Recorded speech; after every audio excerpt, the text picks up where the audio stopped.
Gâteau à la châtaigne. Niveau facile.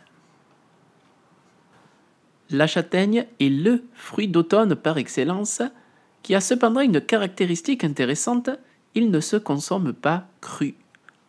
Pour être comestible, la châtaigne doit obligatoirement se manger cuite au four ou bouillie à l'eau une quinzaine de minutes après avoir enlevé sa peau épaisse.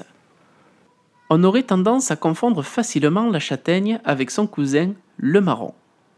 Ce dernier ne se consomme pas, même cuit, et ce que l'on appelle la crème de marron n'est en fait que de la châtaigne qui a été cuite à la marmite avec du sucre et qui a été mixée ensuite. Vous vous demanderez alors comment les différencier lorsque vous vous promenez en forêt. Concernant le marron, il est de forme ronde et assez bombée, contrairement à la châtaigne qui, elle, est beaucoup plus plate. Dans tous les cas cependant, châtaignes et marrons sur les arbres poussent à l'intérieur de bogues, des sortes de petites boules pourvues de pics qui tombent au sol lorsqu'elles sont mûres, c'est-à-dire entre septembre et octobre. Là encore, une petite différence entre les deux. Une bogue de châtaignier contient plusieurs fruits, alors qu'une bogue de marronnier n'en contient qu'un seul.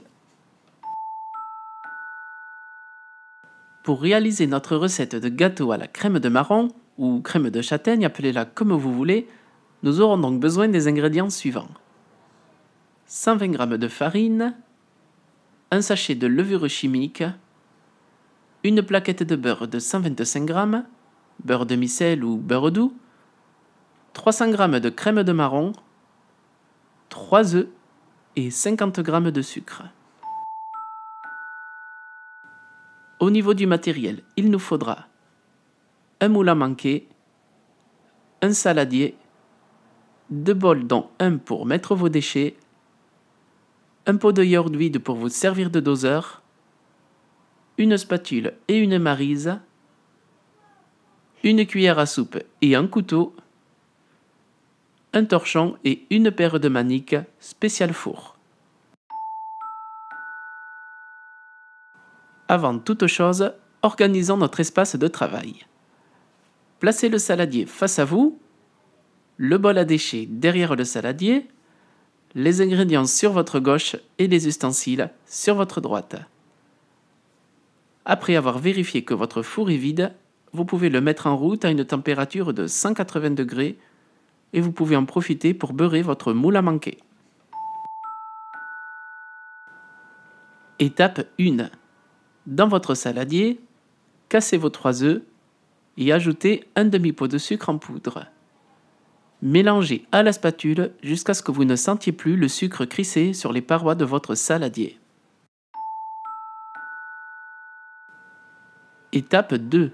Déballez votre plaquette de beurre, coupez-la en deux et disposez-la dans un bol que vous mettrez à fondre 1 minute au four à micro-ondes. Étape 3. Versez votre pot de crème de marron dans le saladier à l'aide de la cuillère à soupe et ajoutez votre beurre fondu. Mélangez le tout à la spatule durant 2 à 3 minutes. Étape 4. Ajoutez à votre pâte à gâteau un pot de farine ainsi que le sachet de levure chimique et mélangez encore jusqu'à ce que la pâte soit homogène. Pour ce faire, n'oubliez pas de racler les bords de votre saladier ainsi que le fond.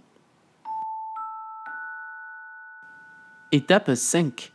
À l'aide de la maryse, versez votre préparation dans le moule et enfournez votre gâteau 30 à 35 minutes à 180 degrés. Cette recette est à présent terminée. Bon appétit! Ce podcast a été réalisé par l'Institut national des jeunes aveugles, 56 boulevard des Invalides, 75 007, Paris.